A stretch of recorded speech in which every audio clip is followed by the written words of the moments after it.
What is the Bible really about? Is the Bible basically about me and what I must do, or is it basically about Jesus and what he has done?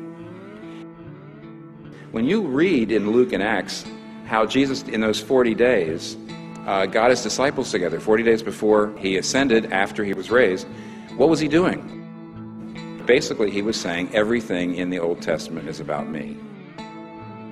He says, the reason you didn't understand what I was about was you didn't realize that everything in the prophets and the Psalms and the law was pointing to me. Do you believe the Bible is basically about you or basically about him? Is David and Goliath basically about you and how you can be like David and Goliath, or basically about him, the one who really took on the only giants that can really kill us? And so his victory is imputed to us. Who's it really about?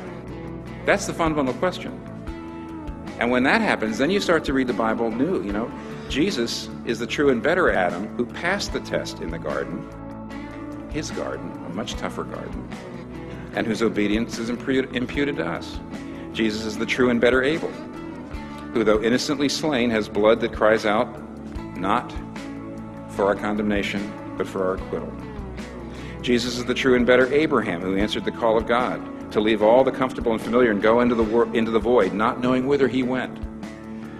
Jesus is the true and better Isaac, who was not just offered up by his father on the mount, but was truly sacrificed for us all. While God said to Abraham, now I know you love me, because you did not withhold your son, your only son, whom you love from me. Now we, at the foot of the cross, can say to God, now we know that you love me, because you did not withhold your son, your only son, whom you love from me.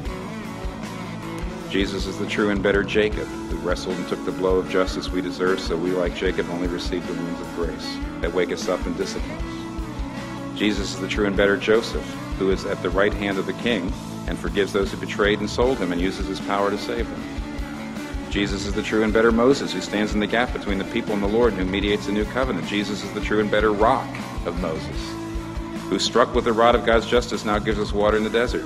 Jesus is the true and better Job. He's a truly innocent sufferer who then intercedes for and saves his friends. Jesus is the true and better David, whose victory becomes his people's victory, though they never lifted a stone to accomplish it themselves. Jesus is the true and better Esther, who didn't just risk losing an earthly palace, but lost the ultimate heavenly one, who didn't just risk his life, but gave his life. Who didn't just say, if I perish, I perish, says, when I perish, I'll perish for them, to save my people.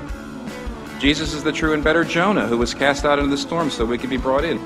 He's the real Passover lamb. He's the true temple, the true prophet, the true priest, the true king, the true sacrifice, the true lamb, the true light, the true bread. The Bible's not about you.